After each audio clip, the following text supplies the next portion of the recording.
अस्सलाम वालेकुम बच्चों, आज 8वीं जमात के इंग्लिश के एक नए लेसन के साथ आपके सामने हाजिर हैं। ये वीडियो मुंबई महानगर पालिका के वर्चुअल क्लास की तरफ से पेश किया जा रहा है। मैं Ansar Rashid Akhtar 8th standard English के एक नए लेसन के साथ। तो चलिए शुरू करते हैं आज का हमारा लेसन।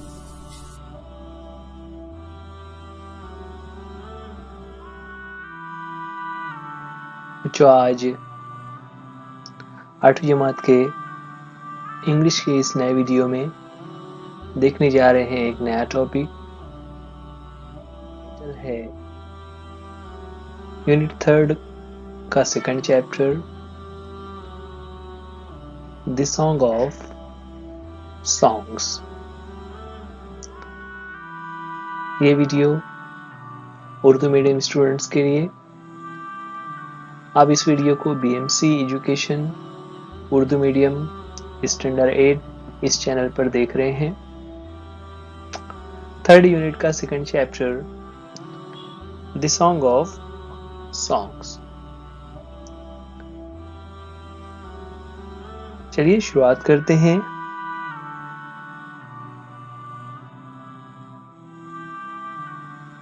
चैप्टर की शुरुआत हम करेंगे वार्मिंग अप एक्टिविटीज से। वार्मिंग अप एक्टिविटीज, जैसा कि इससे पहले भी आपसे कहा गया, ये ऐसी एक्टिविटीज हैं जिसमें चिट चैट के नाम पर कुछ पॉइंट्स दिए हुए होते हैं। उन पॉइंट्स में कभी क्वेश्चंस होते हैं या कोई एक्टिविटीज होती हैं। जो भी पॉइंट्स दिए हुए हैं उनकी मदद से जब हम उसको कंडक्ट करते हैं या उन क्वेश्चंस के आंसर लिखते हैं, तो ऐसा करने से हमारा इंग्लिश इम्प्रूव होता है। यानी इंग्लिश लैंग्वेज में जो हमारा कॉन्फिडेंस है, हमारी फ्लुएंसी, हमारा कॉन्फिडेंस, हमारा परफेक्शन, ये तमाम चीज़ें बेहतर होती हैं। तो आपको हमेशा ध्यान रखना है, ये जो वार्मिंग अप एक्टिविटीज़ हैं, जो भी क्वेश्चंस दिए हुए हैं, ग्रुप एक्टिविटीज़ हैं, पेयर में करने वाले काम हैं, तो आपको इन सब को बहुत दिलचस्पी से करना है ताकि आपका लैंग्वेज इम्प्रूव हो सके। चिट चैट में हमारे यहाँ पर क्वेश्चंस दिए हुए हैं। एक एक करके क्वेश्चन हमारे सामने आ रहा होगा। पहला क्वेश्चन है, do you like to listen to music oblique songs, है ना। ऑब्लिक का मतलब होता है और। So, do you like to listen to music or songs? एक ये yes no क्वेश्चन है, ठीक है। तो हम में से बहुत सारे स्टूडेंट्स किसी ना किसी तरह से सॉन्ग्स सुनते ही रहते हैं ना। म्यूजिक इतना पसंदीदा अमल नहीं है, लेकिन सॉन्ग्स से यहाँ पर अलग अलग किस्म के सॉन्ग्स होते हैं। तो you can say like I like to listen to songs, I like to listen music। इस तरह इसका आंसर हो जाएगा। उसके बाद सेकंड क्वेश्चन है, what type of songs do you sing? ना देखिए, अब यहाँ पर पहले क्वेश्चन में लिसन दिया हुआ था, सेकंड क्वेश्चन में सिंग पूछा हुआ है कि किस तरह के गाने, कौन से किस्म के गाने आप गाते हो। So here we can have different answers। कोई कहेगा कि I sing religious songs। ऐसा होता है ना, जो बच्चे नात वगैरह पढ़ते हैं, हम्द पढ़ते हैं, तो वो क्या कह सकते हैं कि I sing religious songs। इसके अलावा स्कूलों में हमारे यहाँ पर जैसा अभी जनवरी का महीना चल रहा है, तो 26 जनवरी को हम हुब्बुल वतनी के गीत गाते हैं, है ना, जिसमें हम अपने मुल्क की तारीफ करते हैं, उसके लिए कुर्बानी देने वालों को याद करते हैं, उसकी अजमतों को बयान करते हैं। तो वो भी एक किस्म का सॉन्ग होता है। So here we can say I sing patriotic songs, I sing national songs. Okay, इस तरह के अलग अलग सॉन्ग्स हम वहां पर कह सकते हैं। The next है who is your favorite singer? Who is your favorite singers? बहुत सारे सिंगर्स होते हैं. So who is your favorite? आपका फेवरेट सिंगर कौन सा है? Now here we can have different answers. कोई कहेगा कि my favorite singer is Arijit Singh. Somebody will say my favorite singer is Honey Singh. ना कोई कहेगा कि फीमेल सिंगर्स के नाम हम बता सकते हैं, राइट.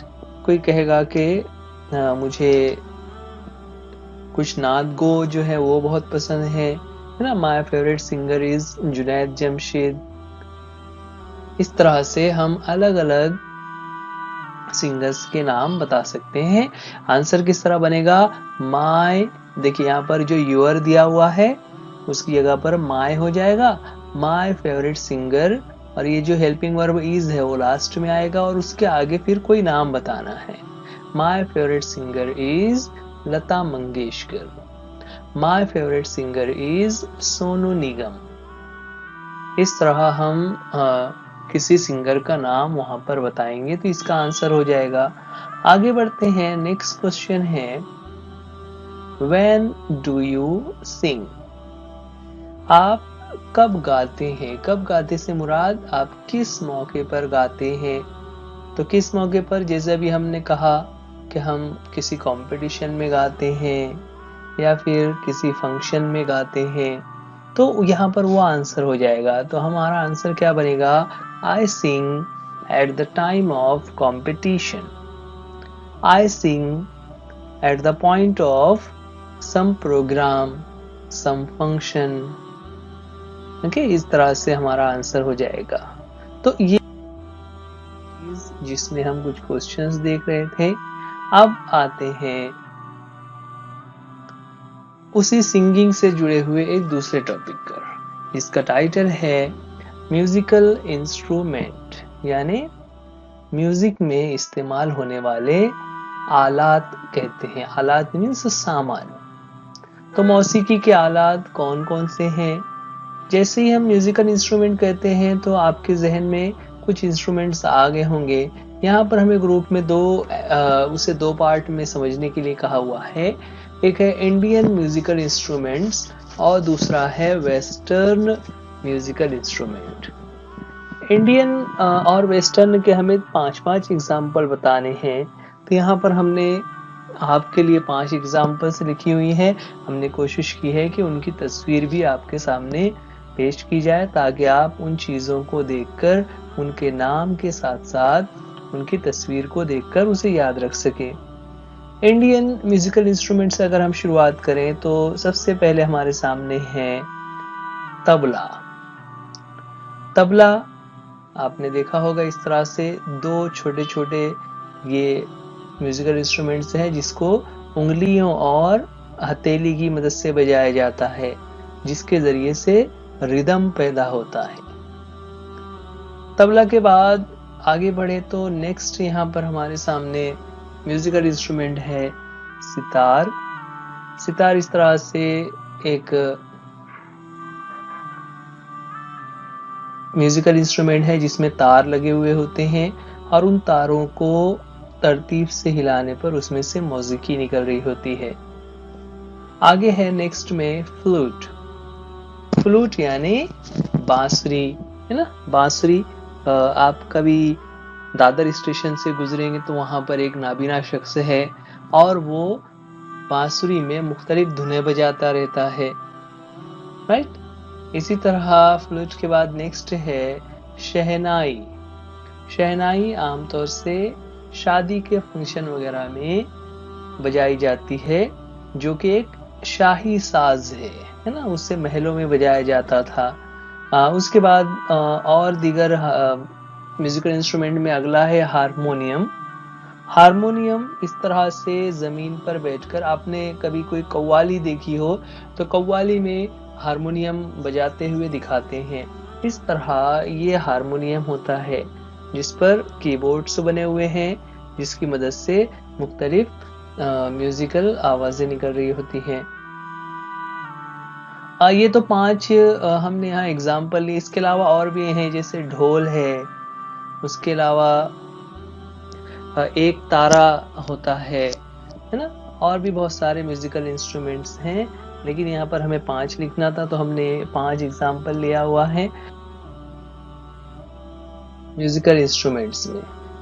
वेस्टर्न में भी हम तबले की तरह एक म्यूजिकल इंस्ट्रूमेंट होता है जिसे कोंगा कहते हैं, जो कि इस तरह स्टैंड पर रखा होता है और बजाने वाला शख्स खड़े होकर उसे बजा रहा होता है ना। देखिए, तबला जो होता है उसे जमीन पर बैठकर बजाते हैं, कोंगा खड़े होकर बजाया जाता है।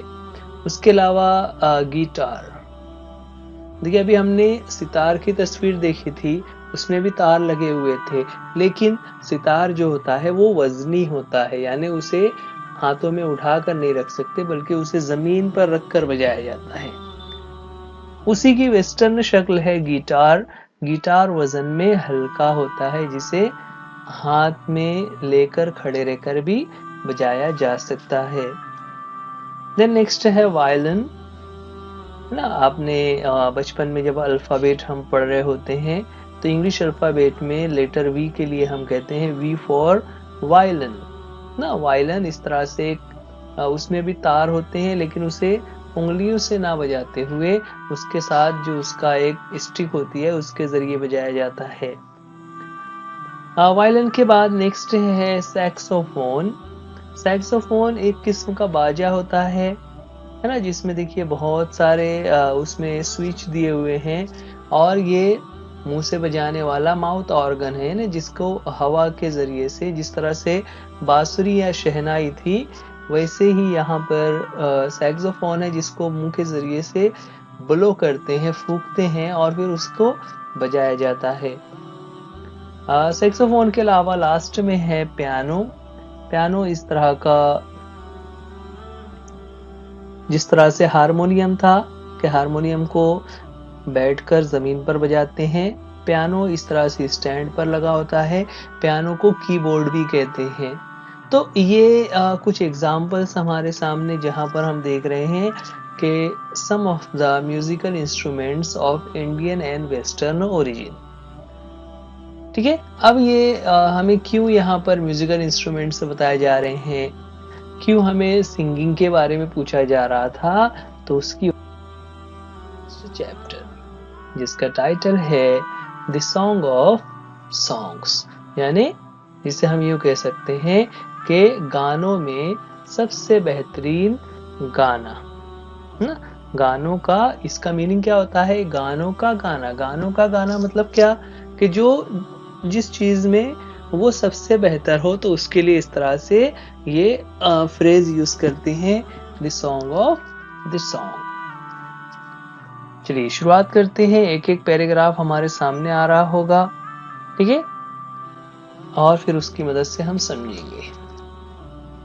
Slowly, gently, the exhausted musician laid his tanpura on the carpet. The exquisite strains of Rag Darbari still vibrated within the hall. क्या कह रहे हैं फर्स्ट पैराग्राफ में कि slowly, gently, the exhausted musician ना। म्यूजिशियन वो भी कैसा म्यूजिशियन, एग्जॉस्टेड। एग्जॉस्टेड यानी थका हुआ है।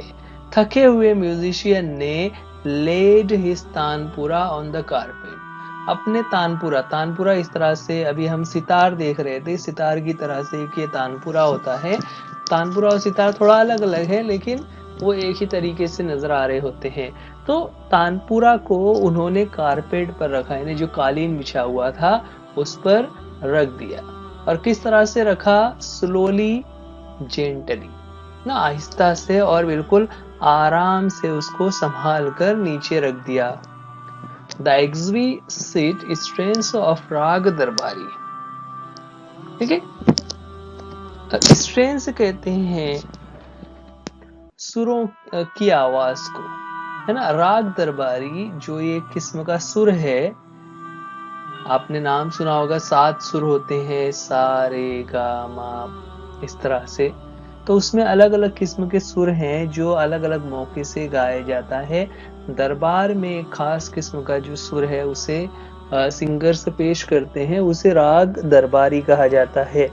तो राग दरबारी की जो सुरीली आवाज है वो अब भी हॉल में गूंज रही थी, यानी जिस हॉल में राजा के सामने वो लोग अपना तानपुरा बजा रहे थे, उस पर जो है तो म्यूजिक पैदा कर रहे थे, वो आवाज अब भी उस हॉल में गूंज रही थी।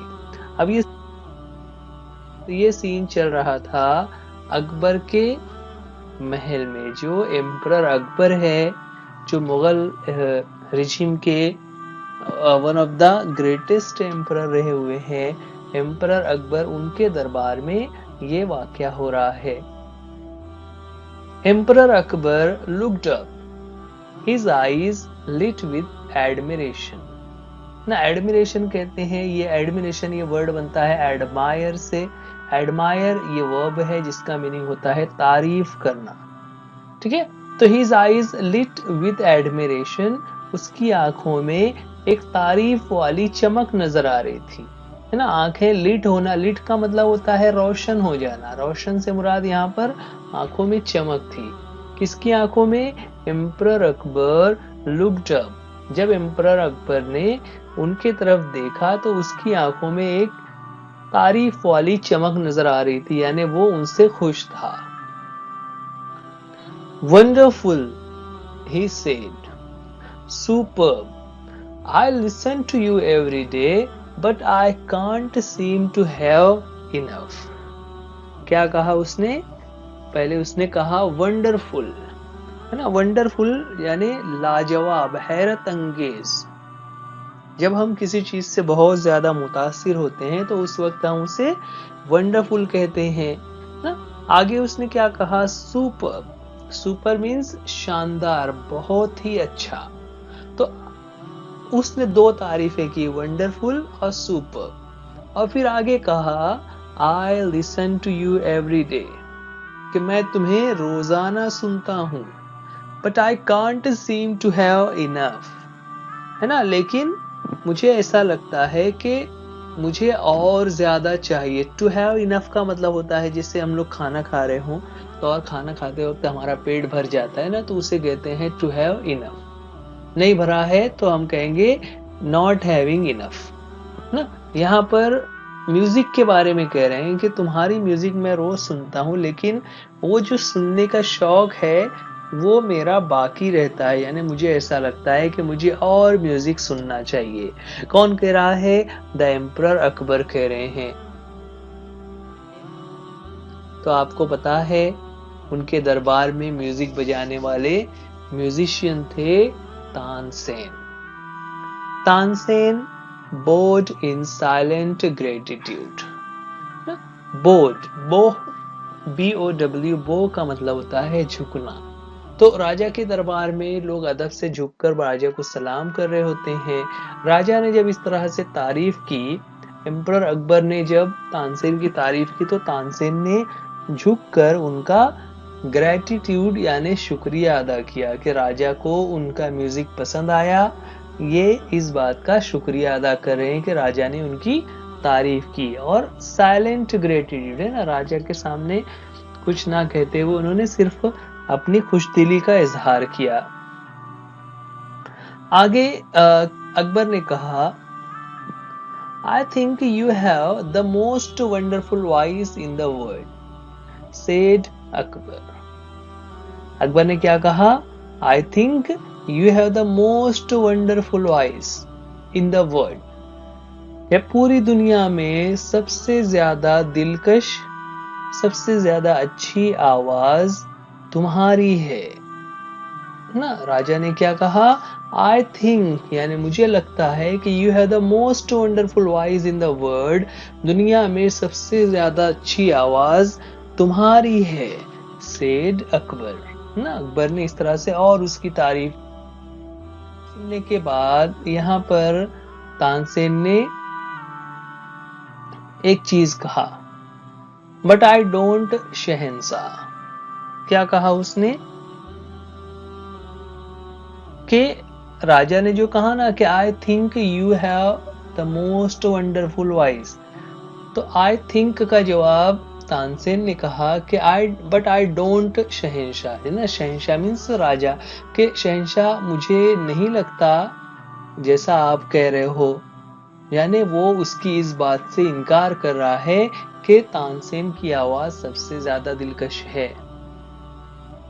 और उसने अपनी ये बात इस्माइल के साथ कही, मुस्कुराते हुए कही, और फिर आगे मजीद कहा, there is someone who sings far better than I do, है ना। क्या कहा उसने, एक इंकिशाफ किया, एक नई बात बताई कि देयर इज समवन, कि एक कोई दूसरा शख्स है, who sings far better than I do, कि जो मुझसे बहुत बेहतर तरीके से सिंगिंग कर सकते हैं, गा सकते हैं ना। एक शख्स ऐसे हैं जिनको मैं जानता हूं जो बहुत अच्छा गाते हैं।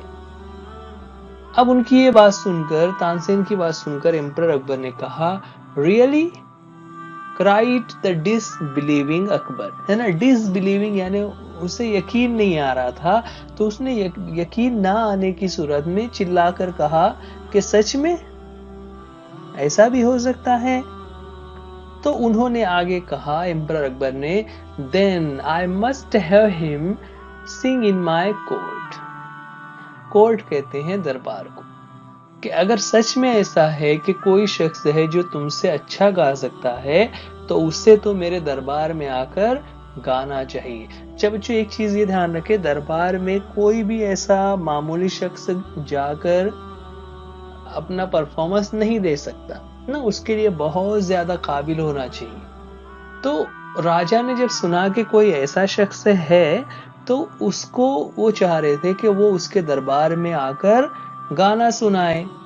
कैन यू अरेंज इट, उन्होंने तानसेन से पूछा कि क्या तुम ऐसा कर सकते हो, यानी क्या तुम उस शख्स को, उस आदमी को महल में, दरबार में ला सकते हो। तानसेन ने जवाब दिया, तानसेन ने कहा, तानसेन शुक हिज हेड। शुक हेड का मतलब होता है इनकार में सर को हिलाना, जैसा हम लोग कहते हैं यस। तो जब हम यस कहते हैं तो उसे कहा जाता है नॉड, एनओडी, नॉड, जब हम सर हिलाकर कहते हैं यस। और जब हम कहते हैं नो, लेकिन हम जबान से नहीं बल्कि हम सर हिलाकर कह रहे हैं नो, तो उस एक्शन को कहा जाता है शेक हेड, और यहाँ पर उसका पास्ट टेंस यूज किया हुआ है। तानसेन ने अपने सर को हिलाते हुए कहा कि no, I am afraid he will not come sir, है ना। आई एम अफ्रेड यानी मुझे अफसोस है इस बात का कि वो यहाँ पर नहीं आएंगे, यानी वो जो शख्स है वो दरबार में गाने के लिए कभी भी नहीं आएगा। अब उस पर राजा ने कहा, व्हाट, मैं एम्परर अकबर बोल रहा हूं और मेरे हुक्म को नहीं मानेगा। इस तरह से राजा ने कहा, not even if he hears that the emperor himself has summoned him. Summoned का मतलब होता है दरबार में हाजिर होने के लिए हुक्म देना। आजकल ये समन का वर्ड यूज होता है जब किसी को पुलिस या कोर्ट में हाजिर होने के लिए जज की तरफ से ऑर्डर दिया जाता है। तो राजा ने कहा कि क्या अगर उससे ये कहा जाए कि मैं, एम्परर अकबर ने उसे अपने दरबार में बुलाया है, क्या वो जब भी नहीं आएगा? तो राजा ने, ऐसा कौन शख्स है जो मेरे बुलाने पर भी नहीं आ रहा है? तो तानसेन ने कहा, नो, नॉट इवन देन, कि वो आपका नाम बताने पर भी दरबार में नहीं आएगा। अब जब इस तरह से ये जवाब दिया तो आगे एक लाइन लिखी हुई है कि this reply would have enraged any other emperor, है ना, कि राजा अगर हुक्म देंगे और कोई शख्स नहीं आएगा तो इस बात पर राजा को तो बहुत गुस्सा आना चाहिए। तो गुस्सा आना को यहाँ पर कहते हैं enraged। तो इस जवाब को सुनकर अगर कोई दूसरा एम्परर होता तो उसे बहुत गुस्सा आ जाता।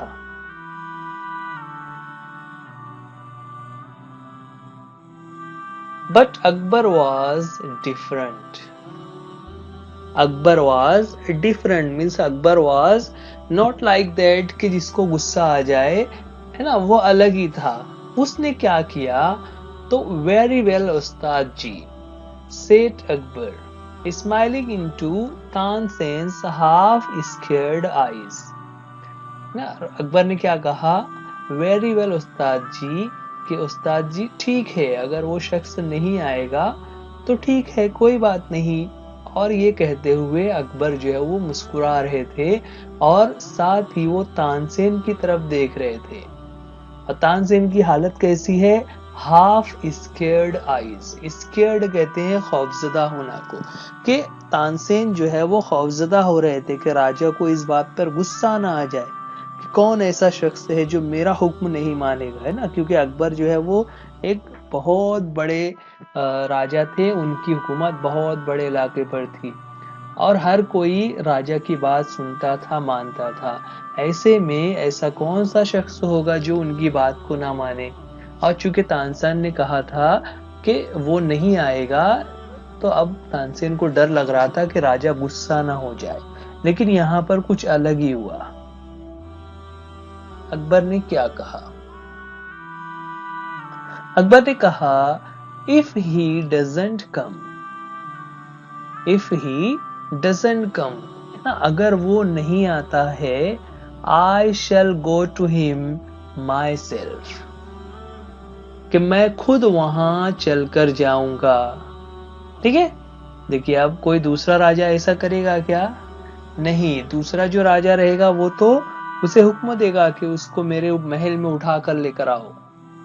लेकिन यहाँ पर अकबर कह रहा है कि मैं खुद उसके पास जाऊंगा। और फिर तानसेन से उन्होंने पूछा कि will you take me there, will you take me to him, क्या तुम मुझे उस आदमी के पास लेकर जा सकते हो, क्या तुम मुझे ले चलोगे कि वो आदमी कौन है, कहां पर रहता है। Yes sir, provided you do not come as the emperor of Hindustan.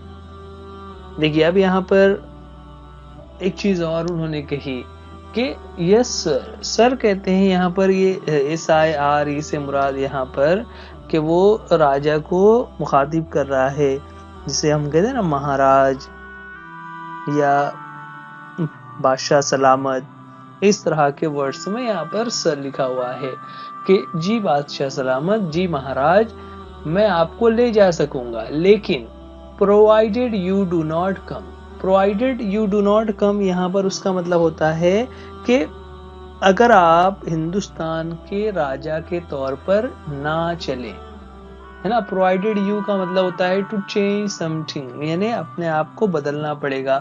आप हिंदुस्तान के राजा हैं, इस तरह इस शक्ल में आप वहां पर नहीं जा सकते। तो फिर कैसे जाना होगा, तो राजा के जैसा ही जाएगा। तो अकबर ने बहुत अच्छा जवाब दिया। अकबर ने क्या कहा, I shall go as a humble lover of music. क्या कहा, I shall go as a humble lover of music, कि मैं एक आम म्यूजिक लवर के तौर पर उसके सामने जाऊंगा और वहां पर उसका गाना सुनूंगा। क्योंकि अकबर को गीत संगीत का बहुत शौक था, है ना। तानसेन और दूसरे जो उसकी पूरी टीम थी वो रोजाना अकबर के दरबार में म्यूजिक सुनाया करती थी, मुख्तलिफ किस्म के राग और गाने सुनाया करते थे। तो उसे गाने सुनने का बहुत शौक था। और जब तानसेन जैसे महान सिंगर ने ये कहा कि वो तो मुझसे बेहतर गाते हैं, तो अकबर को बहुत ज्यादा शौक हुआ।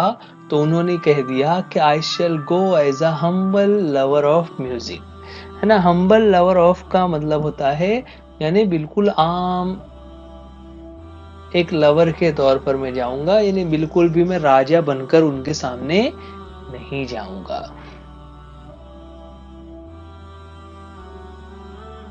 बच्चों ये वीडियो आप BMC education standard 8 Urdu medium इस चैनल पर देख रहे हैं।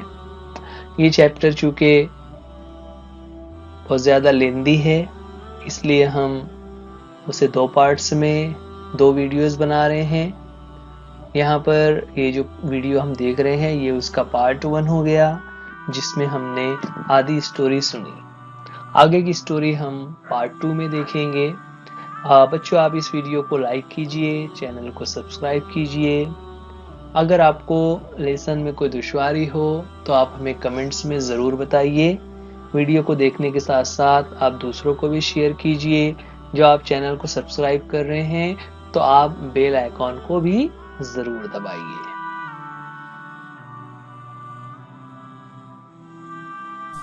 जो आज के लिए इस वीडियो में इतना ही।